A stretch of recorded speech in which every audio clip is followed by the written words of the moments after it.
A very important milestone in her quest to lead the House when her party takes majority control of the chamber in January. The Democratic caucus vote in favor of Pelosi, who served as the first woman speaker from 2007 to 2011. Pelosi does face a final test in January when the full House will vote on the leadership.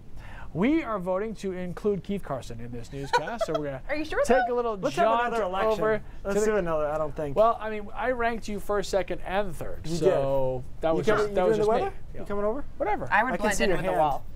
No, I don't think so. I don't think you're that color. I got the green shirt. You gonna try? I guess I'm out. No, it's okay. All right. Maybe later. I know green screen green when I see it. All right.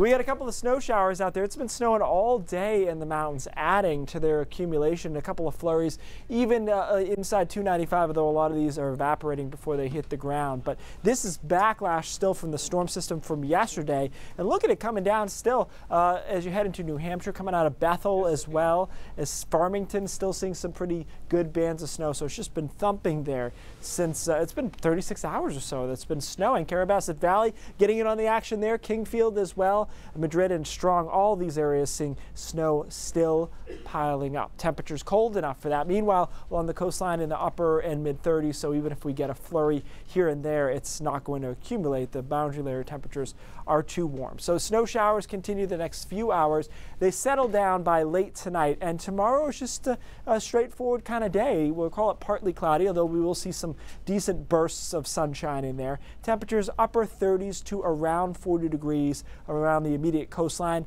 Another nice day on Friday. I think Friday's your brightest day of the work week with a lot of sunshine. Quiet through Saturday, guys. Our next storm system comes in on Sunday. That will be a mix to start, and then rain, it looks like, by Sunday afternoon. Keith, thank you very much, sir.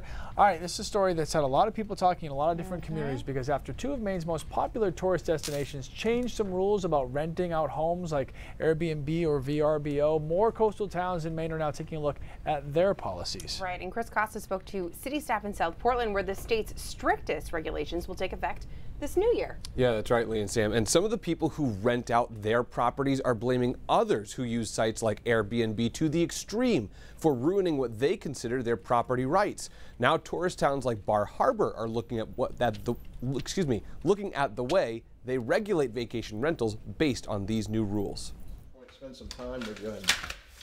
Landlord John Murphy feels disenfranchised. We deserve the freedom to be able to do certain things within reason within that home. New rules approved by voters limiting how people can list their homes for rent on websites like Airbnb and VRBO. And some people have taken it to the extreme, and that can be regulated, and it should be regulated.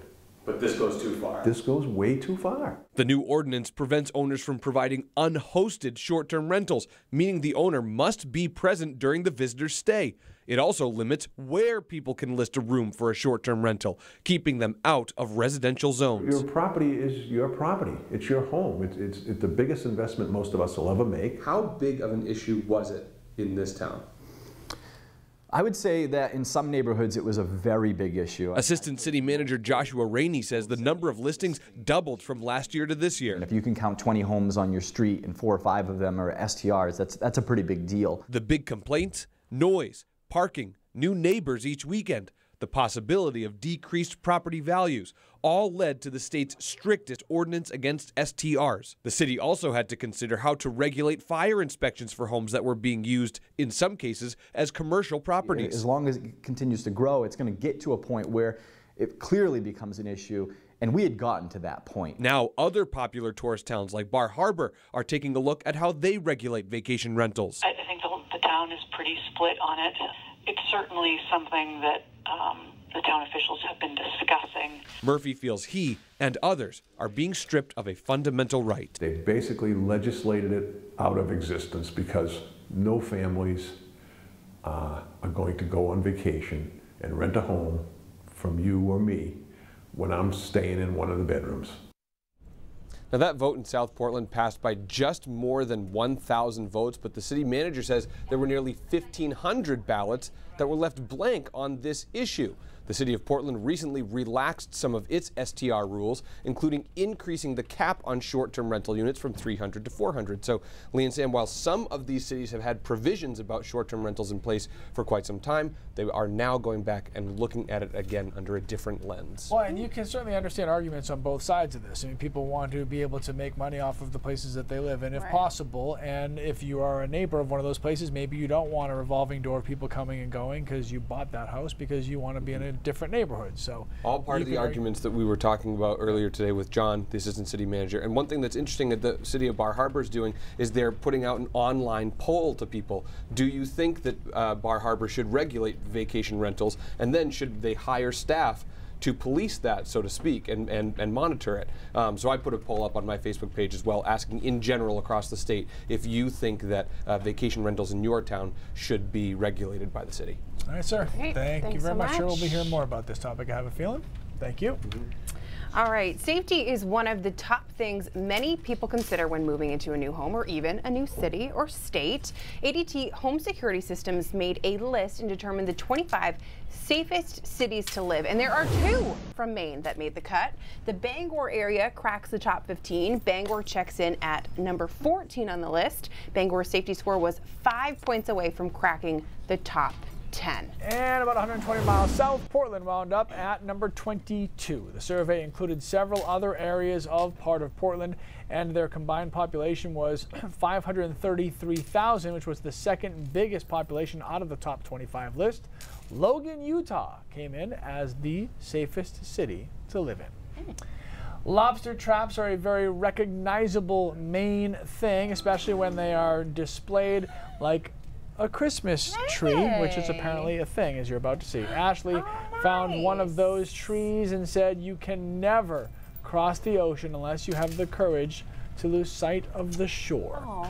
Thank you for sharing. If you ever see anything that's unique to our state, please be sure to post it and use the hashtag That's So Maine. All right, in a bonus photo, here is Devin Crawford, Devo, with a giant lobster VLT from Breast Company Cafe in Rockland. He ate the whole sandwich in one sitting. Look at that face. He's like, am I going to do it? Am I going to do it?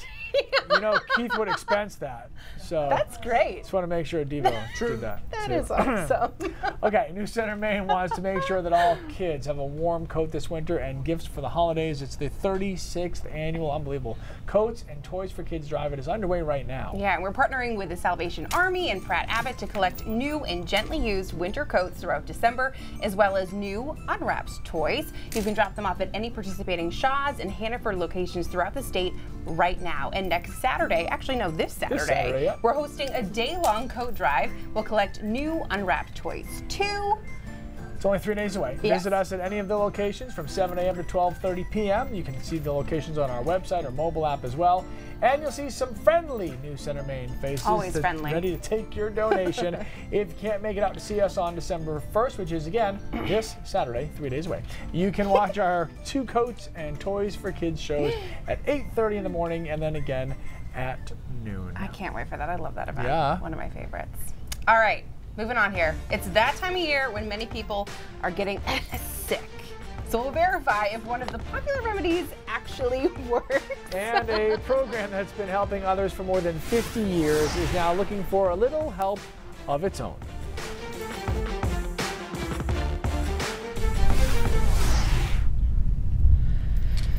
All right. All righty then, children. Let's see where we're at here.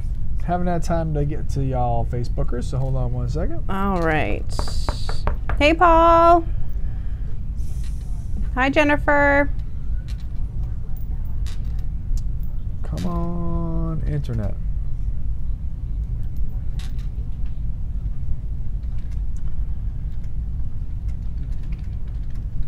Go, internet.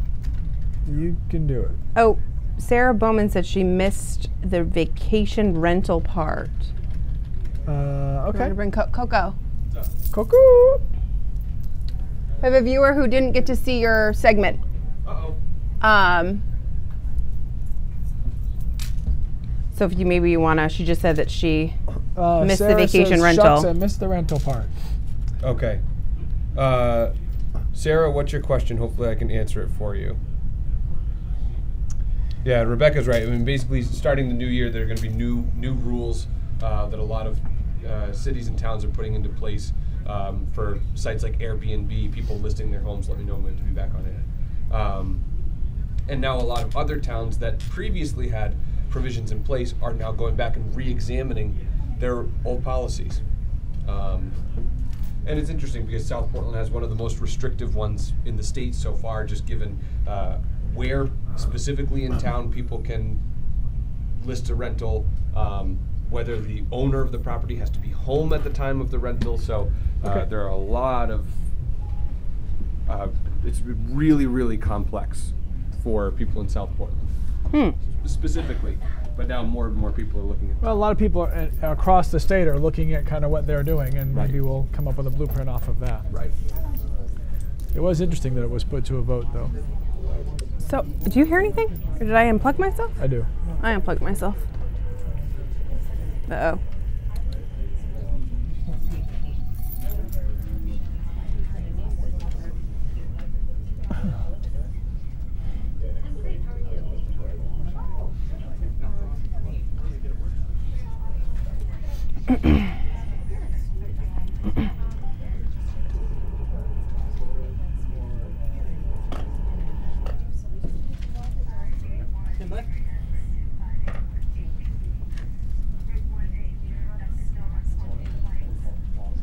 Well, we are at that time of year where you might start to feel a little scratch in your throat, maybe you get a little sniffle. So what are you supposed to do when that happens this time of year? Yeah, so some of you might make some homemade soup, or you might go to the store, grab an over-the-counter vitamin C remedy like Emergen-C, but does it actually help keep the colds away? Well, we set out to verify. Cold and flu season is upon us, so you know the drill. Wash your hands and cough and sneeze into your elbow. But what about fighting back against those germs? One common way has become using over-the-counter vitamin C remedies like Emergen-C. Just add water, drop it down the hatch, and you're good, right? Well, I'm sorry to say there is actually no real medical evidence that vitamin C supplementation, especially when taken when you're already having beginning of symptoms of colds, do any good at all. Elizabeth Eisenhart is a physician at Maine Medical Center. So why are they so popular? Why do people buy them? I think it's two things. One is sort of old myths that these things help, and that people just haven't been educated that they actually don't. And I think the other thing is people are just desperate to feel better, and they want to try to do whatever they can to get over a cold as quickly as possible. All right, so we can say vitamin C supplements don't actually help you prevent a cold. So what can you do? Really, the best thing they can do is hydrate, because hydrating all the nasal passages in the throat will both help you feel better. And it might also help keep the symptoms at bay a bit. And then getting a good night's sleep has been shown to help have the cold not be quite as severe or last as long. All right, so that might be a little surprising to some people because I know Emergen-C is very popular this time of year. Also, another popular thing is zinc. That's another popular remedy. It's in like things like Zicam, stuff like that. There's no scientific evidence at all. So when I get sick, I always eat broccoli because for some reason broccoli seems to keep me healthy. And I think it's funny because I think everybody has something that works for them. So mine is echinacea. Bless you. If you took echinacea, then you wouldn't sneeze. Echinacea, it's a natural little vitamin or a supplement actually. And then I think as soon as I start to feel anything, I start taking echinacea and it goes away. Over the counter, right there in the old store. Echinacea. It works. Go for it. I was hungry. Me, always. Yeah. Let's just stop there. Oh, and there's actually a point to this. There were more great food snaps that caught our eye today. All right, turkey and rice soup. Several other good dishes we see as well. Talk about favorite meals. Whoa, what is that? I'm sorry, that made no sense. I'm Ron Burgundy. Right? So turkey, rice soup. Yeah. And then what other meals can we make this time? Well, during the fall, is that what is that? Is that like some type of stuffing like a situation? casserole. Maybe like a macaroni and cheese thing? Yeah, okay. This time of year for me, basically anything in a crock pot. Like this, I feel like when it's fall and it gets a little bit chillier out and like the windows are closed, That's when I want the whole house to smell like whatever is being cooked. So crock pot is good for anything because you can just slow cook it all day long. Love it. That's what I'm talking about. All right, now I'm hungry. Me. All right. Me too. I guess. Are we gonna keep going here? Sure. Why not? Oh, I guess next we're going to weather Can next. somebody just talk to us? Can anybody? Here's what we're gonna do. Hello? Stick a microphone on Bill and Isaac. There's and words just in the let prompter. them You read the words. Hold on. Oh, the words. I'm run.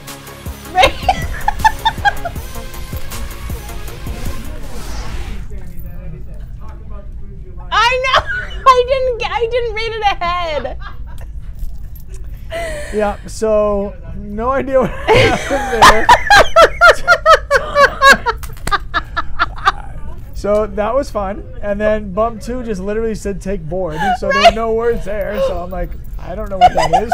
But then there's the intro to my package and I go, no, I don't think that's time for that yet. So, and I was ready for the $3 Dewey script and then that went away. Talk about favorite meals. Talk about favorite foods. Oh wait, that's me. Can you guys tell that I don't do this often? My God. Are you sure you want to keep maybe Pat, are you sure you want to keep me on the 11? Maybe something like parentheses would be good for the talk about part. Throwing it out there. Suggestions. Just making some suggestions. Oh my gosh. That was really good. Y'all are in for the full Monty today, so. Monitor. Yeah, okay. Sarah and Lizzie and Sebastian. You just never know what you're going to get on this show. I guess you know. Elderberry syrup, Sandy, that has worked for my children. Oh, I've never. Elderberry syrup. Yep, that has worked for my children. Elderberry syrup. True story. Oh my God. Oh my gosh. Donna, don't encourage her, please. Wait, what? Do not encourage her. Do you mind anchoring the rest of this show? We are off the rails. Gosh. I don't do this enough. We're going to the bullpen. Specialist. Man. And now they're like all on your side. Oh. Jeez. You know, what can you do? I'm just glad that was your read because I legit would have done the same thing. That makes me feel better. Because it wasn't in parentheses. It wasn't. There was an asterisk there. There was no way to know that that wasn't what it was supposed to say. So I totally would have done the same thing. I just didn't have to because you did. So it worked out pretty good. So. Thank you. No, I was reading right along with you, and I was like, oh, talk about. Thank you. What? I feel better now. No, you're fine. There's no way. There was nothing to make that look different than what it looked like than everything else. Your save was the best. I'm Ron Burgundy. And I've actually never seen that movie, and I only know that line. So. I'm Samantha York. Yeah. Jess Gagne tossed herself in a package once. Oh. New Center Jessica Gagne has the story. She's, oh, that's me.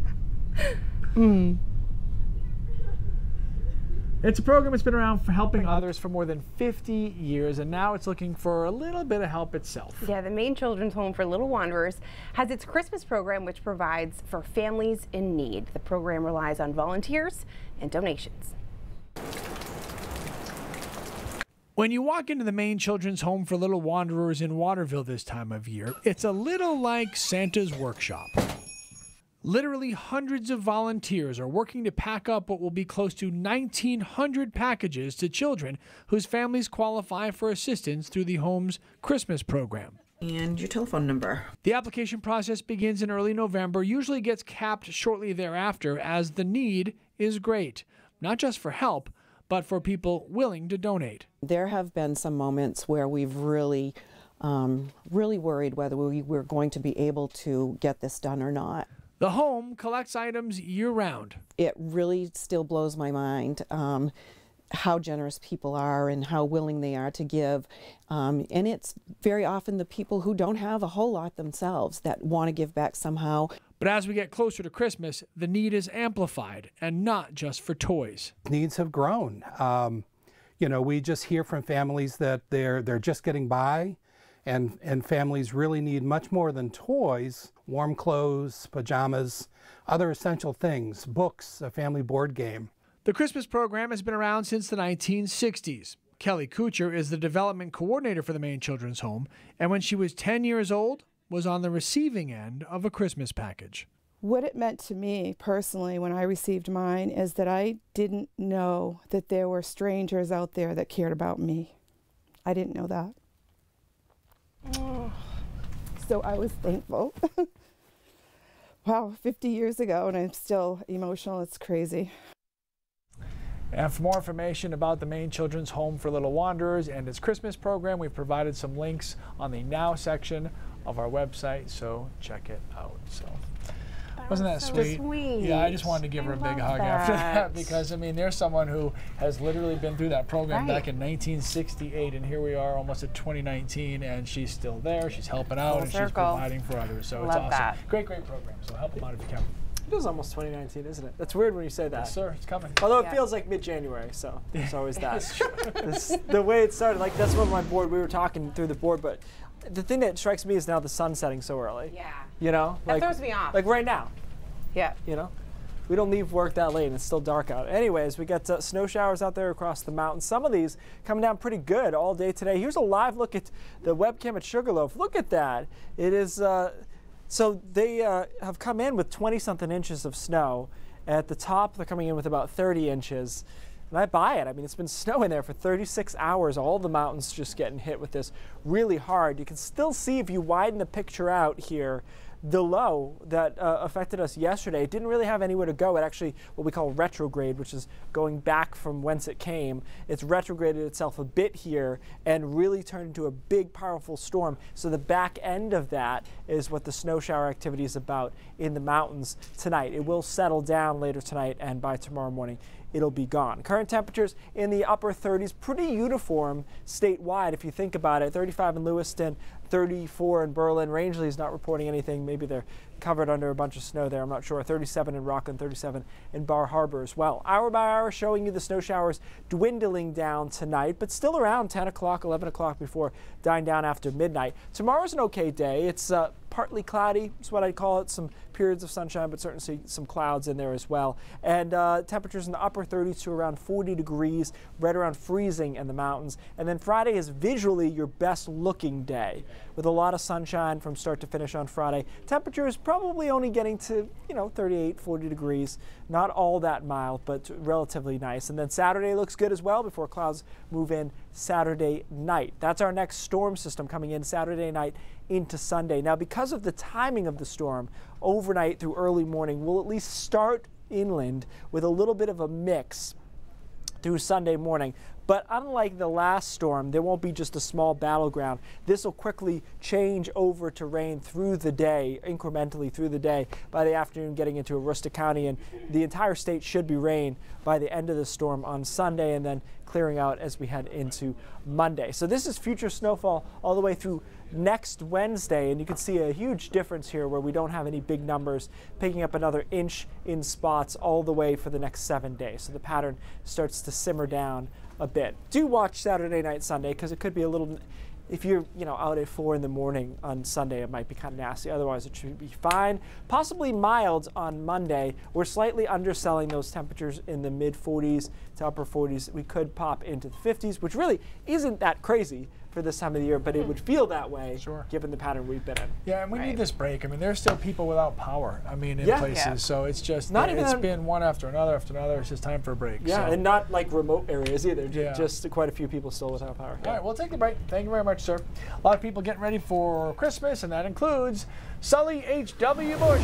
Check it out, his cute little post here. I just want some help with some hashtag Christmas decorations, hashtag Christmas time is here, hashtag Christmas decorations, hashtag Sully H.W. Lots of Bush. hashtags there. Sully's got some mad social media He's skills. so cute. He's got his paws in action. I love it. You know what else is in action? Amanda Hill, who's going to fill us in on what's coming up at 5:30. Hey, Amanda. Hey, guys. We talked with an expert last night from the Gulf of Maine Research Institute about the effects of climate change on the lobstering industry. Well, some are saying there's something even more pressing that could impact the water.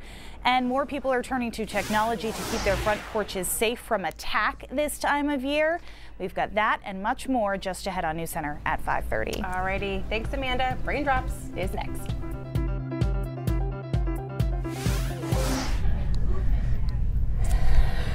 It's like riding a bike. Hey, yo, hey. It's like I do better without prompter. Oh my gosh. Who did I want to talk to? They gotta get that Lizzie, going that for was me. hysterical. Sebastian, yeah, this is you're in for a party. The behind the scenes it's something. A little crazy some you all days. get the director's cut version. Like there's just everything that happens, you see it. Good, bad, and ugly. Look, here we go. We got Maddie with the steady cam, stretching it out, working it. Maddie ugly like that? Huh? You're like good, bad, and ugly. Hey, Maddie. Oh, that's when he's showing up. Come on over. It's all about timing. Comedy is all about timing. It's comedic timing. He knows. He's an experienced veteran here. Where do I put these over there? Around the corner. Do you know how to do that? Yep. I think. Sure? I hope. We'll find out. Oh, hey, Isaac, can we just chat with you real quick? Yeah. Can you talk about your debut drinking the water there? The water drinking? Are you like a famous water drinking double? This could be my jumping off point to Yeah. a huge Hollywood career. Do you get a SAG card for that? I should. Isaac Lucan, everybody. Coming to a theater Give him a near hand. you. Isaac Lucan, the one who doesn't want to put parentheses around the talk about what you guys like to eat. Or anything at all. Or anything at all. He's the one who hung Sam out to dry, but that's okay. We love him. We don't like to throw people under the bus unless it's Liam. Right, Liam? Yes. Oh boy. Oh boy. What are we dropping today? What are we doing? Why can't this be level? I know. Me too. It messes up my OCD. There's probably a reason. You Share need them, raindrops on everybody. that. Nah, I don't think so. What are we doing today? I think the reason is we're just not level. What we got? Is it a surprise? Oh no. It's Usually just, I can see what's going on It's here. actually just where Portland, Bangor, and Caribou are running for the month compared to average. And there's a lot of numbers here. We're going to talk about it. But, of course, we're pretty much done. But still, some of these numbers are insane. Like Portland, 10 inches of rain in November in 1 month. Hey, Jess. Yeah? Do you look up the average amount of rain in Portland over these years? Yeah, I know. All right, wrapping things up. KC and his brain drops. Okay, so everybody knows this has been kind of a wild month in a couple of regards, rain and snow.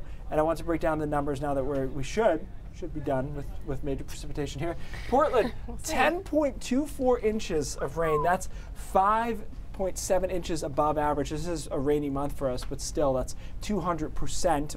A little bit more than 200% of average. Snowfall, of course, we're really way above average. 15.9, that's 14.4 inches above average. I don't know what percent that is, but it's thousandths of percentiles. And then Bangor's rain is a little bit less, but still way above average. Interesting that the snow in Portland and Bangor are literally exactly to the 10th, the same amount. And Bangor doesn't average that much more snow, not only this time of year, but in general.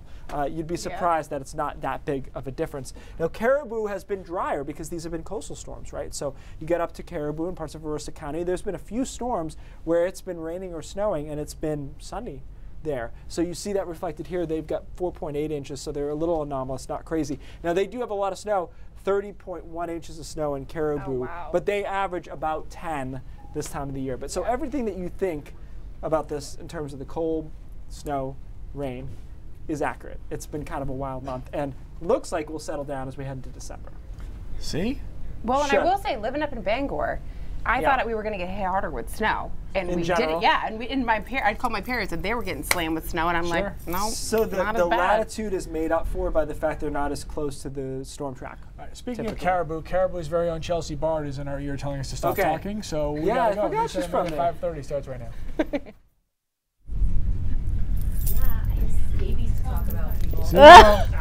I have scabies.